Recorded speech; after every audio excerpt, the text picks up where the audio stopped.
মানুষ যেটা ভাবছে যে এবারে হয়তো তৃণমূলকে টক্কর দিতে ব্যারাকপুর লোকসভা কেন্দ্রে আবার টিকিট পাচ্ছেন অর্জুন সিং।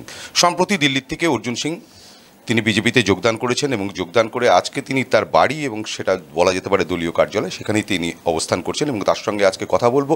এবং লোকসভা কেন্দ্র, ব্যারাকপুর লোকসভা কেন্দ্রে আগামী দিনে কি হতে পারে যদি অর্জুন সিং তিনি ভোটে দাঁড়ান, সেক্ষেত্রে ইকুয়েশন বা কী হবে এবং সেক্ষেত্রে পার্থ ভৌমিক এবং যিনি তৃণমূলের থেকে তিনি দাঁড়িয়েছেন এবং তারও ভবিষ্যৎ কী হতে পারে, সেই সমস্ত বিষয় নিয়ে আলোচনা করব। এই মুহূর্তে আমার সঙ্গে রয়েছে অর্জুন সিং। অর্জুন দা, আপনাকে স্বাগত। এবং দীর্ঘদিন ধরে আপনি রাজনীতিতে রয়েছেন এবং একটা সময় যখন আপনি লোকসভায় দাঁড়িয়েছিলেন তড়িৎবরণ তোপদারের বিরুদ্ধে এবং কাঁচরাপাড়ার যে সময় আপনি আক্রান্ত হয়েছিলেন, সেই সময় আমিও আপনার সঙ্গেই ছিলাম এবং আপনার পাশেই ছিলাম। সে সময় দেখেও ছিলাম আপনাকে সশরীরে কি লড়াকু মানসিকতা নিয়ে আপনি লড়ে রয়েছেন। এবং আপনার বাবা তিনিও ছিলেন বিধায়ক এবং তিনিও রাজনীতির আঙিনায় যেরকমভাবে লড়াই করে এসেছেন এবং তার থেকে আস্তে আস্তে আপনি লড়াই করে দাঁড়িয়ে এসেছেন এবং নিজের জায়গাটা ব্যারাকপুর লোকসভা কেন্দ্র শুধু নয়, সারা রাজ্য এবং পশ্চিমবঙ্গে আপনার একটা নিজস্ব ভিত তৈরি হয়েছে। সেই জায়গায় দাঁড়িয়ে যদি বিজেপি আপনাকে টিকিট দেয়, এবার লোকসভা কেন্দ্রে আপনি কী আশা করছেন? না, যেভাবে 2019-এ লড়াই করে জিতে এসেছি, যদি পার্টি আমার উপরে বিশ্বাস করে টিকিট দেয়, 2019 থেকে অনেক বেশি ভোটে এখানে ভারতীয় জনতা পার্টি জিতবে, এর ব্যাপারে কোনো দুমত নেই। কিন্তু আপনি অনেক জায়গায় বক্তব্য দিয়েছেন, কিন্তু তৃণমূল ছাড়লেন কেন? তৃণমূল তো ছাড়ার পিছনে শুধুমাত্র একটাই কারণ যে টিকিট, সেটাই কি শুধু কারণ, না এর পিছনে আরও অন্য কারণ? আপনি দেখুন, 2021 সালের পরে পোস্টপোল ভায়োলেন্স যেভাবে হয়েছিল, মানুষকে বাঁচাবার জন্য, ব্যারাকপুরের মানুষকে বাঁচাবার জন্য একটা টাইম আমরা ভেবেছিলাম মানুষ বেঁচে যাবে। কিন্তু আপনি লক্ষ্য করবেন ইদানিং কীভাবে এটা স্ক্রিপ্ট রেডি করা হয়েছিল এই পার্থ ভৌমিকের মাধ্যমে। 3 বছর 3 মাস 4 মাস ধরে কিছু এমএলএদেরকে লেলিয়ে দিয়ে গালাগালি করানো, করানো। একদিকে পার্টি বলছে আপনি কিছু বলবেন না, একদিকে এরা বলছে এরা বলেই যাচ্ছে। এই পুরো স্ক্রিপ্টের নায়ক পার্থ ভৌমিক, আর পার্টি নেতৃত্ব এদেরকে মদত দিয়েছিল। যেভাবে বিশ্বাসঘাতকতা করা হয়েছিল দলের মধ্যে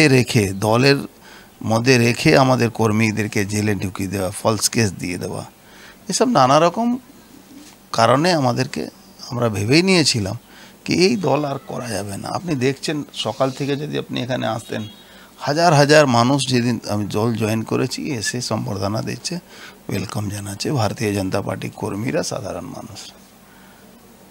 এখানে এটা ক্লিয়ার প্রমাণ হয়ে গেছে কি এই দলে, তৃণমূল কংগ্রেসের দলে কোনো পুরনো লোকের কোনো জায়গা নেই।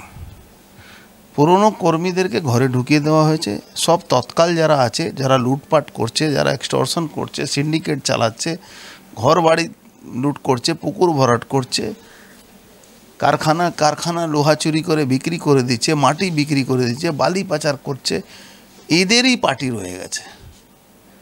এই পার্টিতে থাকা, তারপরে সবথেকে বড় ঘটনা সন্দেশখালি, কিভাবে মায়েরা দিদিরা নিজের উপরে অত্যাচারের জন্য প্রতিবাদ করে রাস্তায় নেমেছে।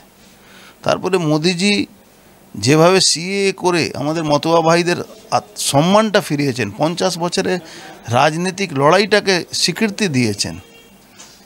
এই লড়াইটাকে স্বীকৃতিকে আমরা স্যালুট জানাই যে প্রধানমন্ত্রী মোদি একমাত্র আছেন যিনি এই বাংলাকে উদ্ধার করবেন এই পিশাচ শক্তির থেকে। তাই আজকে আমরা ভারতীয় জনতা পার্টিতে এসেছি আর তৃণমূলের বিরুদ্ধে আমরা আবার লড়াইতে ময়দানে নেমেছি।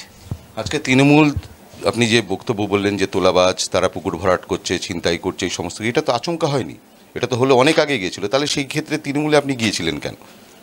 বললাম না, 2021-এ পোস্টপোল ভায়োলেন্সে যে মানুষ আক্রান্ত হয়েছিল,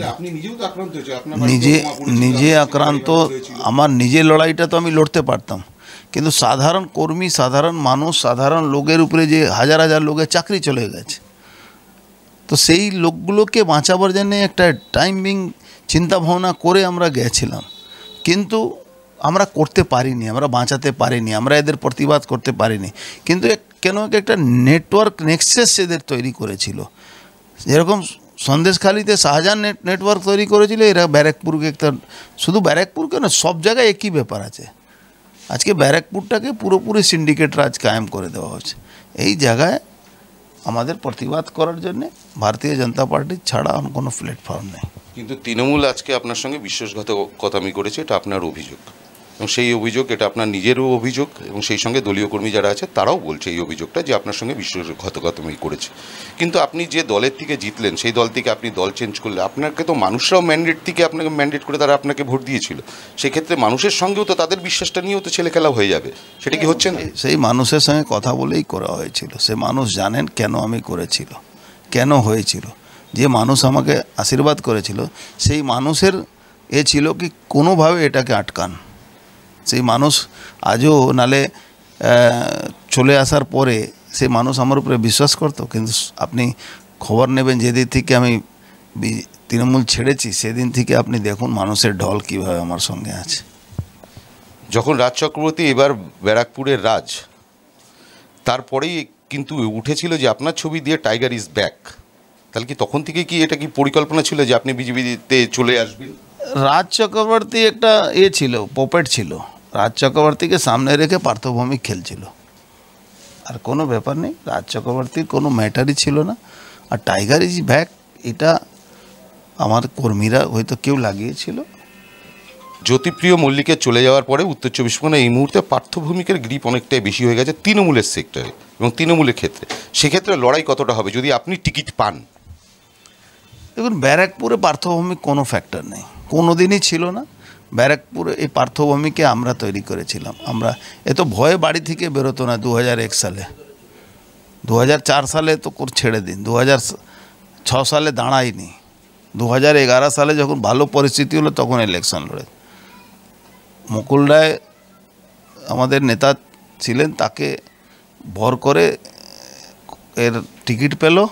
আর সব থেকে প্রথম যদি কারো বলি মানে তার গলা কাটলো সে হলেন মুকুল রায়। এ সারা জীবন এই করেছে, এখনও একে সব চিনে। এই জন্য কর্মীরা এর জবাব দেওয়ার জন্য প্রস্তুত আছে। বিজেপিতে থাকাকালীন আপনি ব্যারাকপুর শিল্পাঞ্চল, যেটা শিল্পাঞ্চল একটা সময় যে শিল্পাঞ্চলে সকালবেলা এখানকার মানুষের ঘুম ভাঙতো সাইরেনের আওয়াজে, দীর্ঘদিন ধরে সেই সাইরেন বন্ধ। একের পর গৌরীপুর জুট মিল, লুমটেক্স, পরপর জুট মিল, সব কেনিসন জুট মিল, সমস্ত জুট মিল প্রায় বন্ধের মুখে। সেই সময় আপনি বিজেপির সাংসদ থাকাকালীন আপনি আওয়াজ তুলেছিলেন যে জুট মিলগুলোকে যেন আবার পুনরুজ্জীবন দেওয়া হয় এবং যেন বাঁচানো হয়। এবার যদি টিকিট পেয়ে যদি আসেন এবং সেই ক্ষেত্রে জয়ী হন, সেক্ষেত্রে কি সেই ভূমিকাগুলো আবার নেবেন? দেখুন, প্রথম একটা সাংসদ হয়ে আমি ফার্স্ট ম্যান যেটা জুট মিলে জানে লোকসভা বলেছিলাম। আপনি লোকসভা ইতিহাসে পাবেন না। এখান থেকে অনেক অনেক বাংলা থেকে অনেক এমপি যায়, ওদের এলাকাও জুট মিল আছে, প্রায় সবই শেষে জায়গা আছে। কিন্তু আমার এলাকায় 22টা জুট মিলকে আমি বাঁচিয়ে রেখেছিলাম লোকসভায় বলে। যে মূল সমস্যা, জুট মিলে দুটো সমস্যা আছে। একটা জুট, জুটের প্রাইসটাকে ফিক্স করা, সেটাকে যে ফিক্সেশন ছিল তাকে ভেঙে দেওয়ার জন্য লড়াই ছিল। একটা ট্যারিফ কমিশনের রেটের উপরে লড়াই ছিল। আমি ভারতীয় জনতা পার্টি থাকাকালীন আমি ফিক্সেশনটাকে ভাঙিয়ে দিয়েছিলাম, গভর্নমেন্ট ওটা বার তুলে নিয়েছিল। আর ট্যারিফ কমিশন আজ পর্যন্ত ঝুলে আছে। এরা রাজ্য সরকারের কোনো সহযোগিতা এর মধ্যে ছিল না। রাজ্য সরকার কোনো সহযোগিতা করে না এই ব্যাপারে।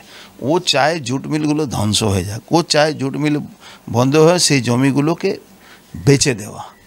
আপনি শুনে অবাক হবেন, ডানোয়ার কটন মিল বন্ধ হয়ে গেছে আজকে 20 বছর ধরে। সেই জুট মিলের, ডানোয়ার কটন মিলে জায়গাটা যে অনার ছিল সেটা একটা অন্য লোককে বিক্রি করে দিয়েছে। এবার রাজ্য সরকার কি বলছে, এটা তুমি কোনো ডেভেলপমেন্ট করতে গেলে, ওখানে কারখানা আনতে গেলে রাজ্য সরকারকে 118 কোটি টাকা দিতে হবে, 3 কোটি টাকা বছরে তাকে তার দিতে হবে, ট্যাক্স দিতে হবে 3 কোটি টাকা। আপনি বলুন, যে রাজ্যে কোনো ইন্ডাস্ট্রি আসছে না সেখানে 4 জমি, তাকে আবার 118 কোটি টাকা দিতে হবে, আবার 3 কোটি টাকা বছরে দিতে হবে। এখানকার কোনো ইন্ডাস্ট্রি পলিসি নেই। পশ্চিমবাংলা ইন্ডাস্ট্রি পলিসিগুলো বিগ জিরো আছে। এই ইন্ডাস্ট্রিগুলোকে ধ্বংস করে করে শ্রমিক শ্রেণী মানুষগুলোকে আজকে বাধ্য হয়ে পরিযায়ী শ্রমিক হচ্ছে কেন? পরিযায়ী শ্রমিক হওয়ার একটাই কারণ আছে কি এখান থেকে এখানে কোনো রোজগার নেই। আজকে আপনি সারা ভারতবর্ষে 45 লক্ষ শুধু স্বর্ণ ব্যবসায়ী যায় এখান থেকে, বাংলা থেকে 45 লক্ষ। সে স্বর্ণ ব্যবসায়ী এখানে কাজ করতে পারে না, এখানে কোনো পরিকাঠামো নেই, সে পরিবেশ নেই। মেশানে কাজ করা জানে প্রায় 1 কোটি মানুষ, খাস করে আমার সংখ্যালঘু সম্প্রদায়ের মানুষ, তাদেরকে বাড়ি ছেড়ে অন্য স্টেটে যেতে হয়।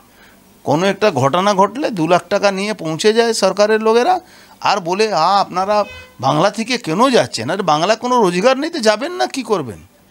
কেউ ইচ্ছায় নিজের বাড়ি ছেড়ে যায়? কেউ যায় না। আজকে জুট ইন্ডাস্ট্রি বন্ধ হওয়াতে কারণটা কি হচ্ছে?